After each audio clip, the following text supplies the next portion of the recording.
Badan Pengawas Pemilu Kabupaten Pesisir Selatan menggelar kegiatan penguatan kelembagaan dalam rangka mewujudkan pemilu yang berkualitas, responsif, sinergi, dan adaptif.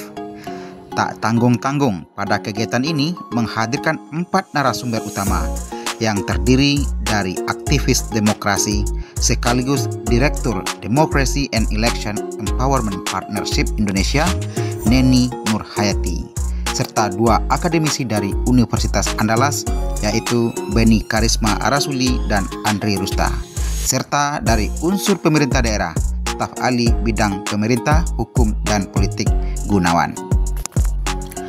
Kegiatan penguatan kelembagaan ini membahas soal putusan Mahkamah Konstitusi nomor 135 tahun 2024, di mana dalam amar putusan Mahkamah Konstitusi tersebut terdapat 2 model keserentakan pemilu, yaitu pemilu nasional dan pemilu lokal atau daerah.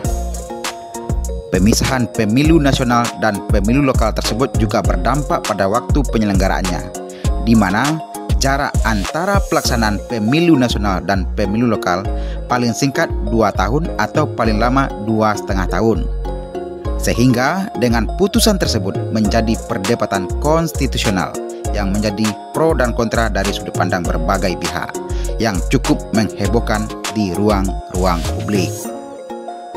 Kemudian ada nggak sih penegasan untuk catatan bagi Bawaslu Kabupaten Pesisir Selatan sebagai lembaga pengawas di tingkat daerah? Kalau untuk peran masyarakat sipil, tentu ini harus terbuka ruang seluas-luasnya, selebar-lebarnya, agar masyarakat juga bisa ikut berpartisipasi dalam mengawal putusan Mahkamah Konstitusi 135 ini, yang itu akan berimplikasi juga pada penguatan kelembagaan, terutama di tingkat daerah gitu ya. Dan tentu kita harapannya Bawaslu bisa diperkuat dan bisa melakukan transformasi sesuai dengan kewenangannya, dan kita tentu berharap kehadiran Bawaslu ini bisa betul-betul memiliki kontribusi konkret pada penguatan konsolidasi demokrasi di Indonesia. Sementara itu, 2 akademisi dari Universitas Andalas juga turut memberikan pandangan terkait putusan Mahkamah Konstitusi nomor 135 dari perspektif hukum dan politik. Selamat sore Pak, mau bertanya, dengan adanya putusan MK tentang pemilu nasional dan lokal, menurut Bapak apakah masih ada celah hukum yang mungkin pengambil kebijakan merasa sulit untuk menindaklanjuti? Lalu bagaimana posisi lembaga pengawas pemilu seperti Badan Pengawas ini? Baik, terima kasih. Pertama, saya mau mengapresiasi dulu Badan Pengawas Pemilu Kabupaten Pesisir Selatan yang sudah melaksanakan giat hari ini. Tentunya ini akan berdampak positif pada perjalanan demokrasi kita, karena pasca putusan MK 135 tentunya kedepannya sistem pemilu yang akan kita jalankan tentu akan ada perubahan. Ini cukup signifikan karena ada pemilu nasional dan juga ada pemilu lokal. Tapi hari ini kita tunggu pasca putusan MK 135, maka ruang ini atau bola ini itu bergulir di parlemen atau di DPR, karena pembentuk undang-undang itu adalah DPR dan bersama dengan Presiden. Tahapan pemilu itu dimulai dengan proses pengisian penyelenggara pemilu. Penyelenggara pemilu hari ini itu adalah produk dari Undang-Undang 7 tahun 2017. Akan berakhir masa jabatannya pada bulan April tahun 2027. Maka sedapatnya proses seleksi mereka yang dimulai pada bulan Desember tahun 2026 sudah menggunakan instrumen hukum yang baru, sudah menggunakan regulasi yang baru. Maka kedepannya pemilu di 2029 itu dimulai dari proses pengisian penyelenggara pemilu dengan sudah menggunakan aturan hukum yang baru. Selanjutnya yang terakhir untuk Bawaslu, peran apa yang dapat dilakukan oleh Bawaslu pasca putusan MK 135 ini? Dalam 3 tahun ke depan tentu ada aktivitas yang mungkin agak sedikit tidak terlalu padat dibanding dengan tahapan pemilu kemarin. Maka ruang ini gunakanlah untuk mensosialisasikan bagaimana persiapan pemilu kita ke depan, lalu juga bisa dengan memberikan pendidikan politik bagi masyarakat, bagi pemilih, seperti misalnya pengawasan partisipatif dan lain-lainnya. Karena demokrasi tentu harus dijaga tetap pada relnya, dan peran Bawaslu dalam hal-hal pengawasan bukan hanya pada ada soal penindakan, tetapi juga pada proses persiapan menuju hari pemilihan berlangsung.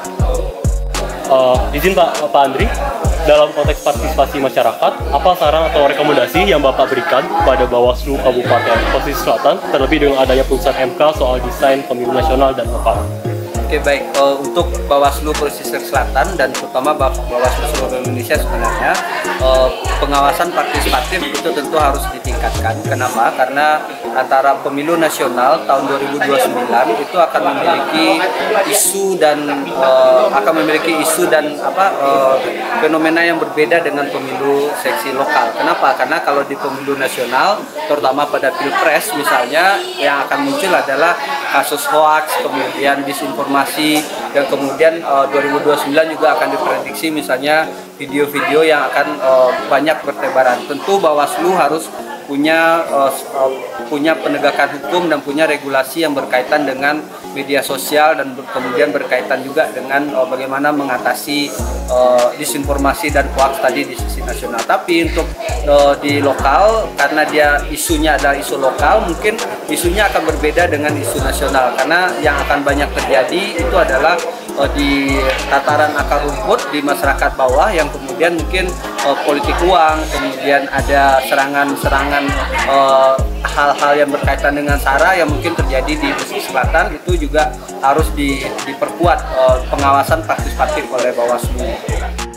Di samping itu, staf ahli bidang pemerintahan, hukum, dan politik Sekretariat Daerah Kabupaten Pesisir Selatan, Gunawan, menegaskan bahwa putusan Mahkamah Konstitusi memberikan dampak terhadap berbagai aspek, mulai dari kelembagaan penyelenggara pemilu termasuk soal anggaran.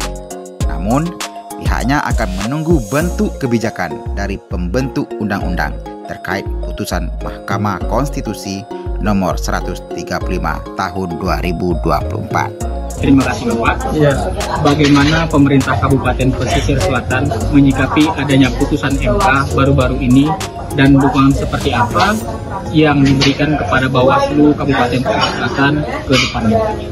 Baik, persoalan keputusan MK 135 ini adalah persoalan nasional ya, yang perlu disikapi oleh semua elemen ya, baik dari pemerintah pusat, dari legislatif sampai kepada kepentingan sampai kepada pemerintah daerah. Mengingat pemilu ini adalah merupakan pelaksanaan daripada pilar demokrasi, nah tentu pemerintah daerah memiliki tugas dan tanggung jawab untuk mensukseskan. Salah satunya adalah bidang pengawasan ya, bidang pengawasan sebagaimana pemilu-pemilu tahun lalu dalam pemerintah daerah memberikan berupa bantuan keuangan kepada lembaga pengawasan pemilu ini tadi. Kemudian juga bantu dari segi rekrutmen daripada personil, kemudian juga di kecamatan sampai ke tingkat nagari. Kegiatan penguatan kelembagaan yang digelar oleh Bawaslu Kabupaten Pesisir Selatan pasca putusan Mahkamah Konstitusi nomor 135 tahun 2024 ini mengundang banyak pihak, mulai dari partai politik di tingkat daerah, perwakilan organisasi masyarakat dan organisasi mahasiswa, serta perwakilan perguruan tinggi dan awak media. Ketua Bawaslu Pesisir Selatan Afriki Musmaidi menegaskan kegiatan ini juga sebagai ruang untuk menampung segala masukan, saran, dan catatan kelembagaan pasca putusan Mahkamah Konstitusi nomor 135 tahun 2024. Bawaslu sebagai pelaksana dari undang-undang akan menunggu kebijakan atau aturan dari tindak lanjut terhadap putusan Mahkamah Konstitusi nomor 135 tahun 2024.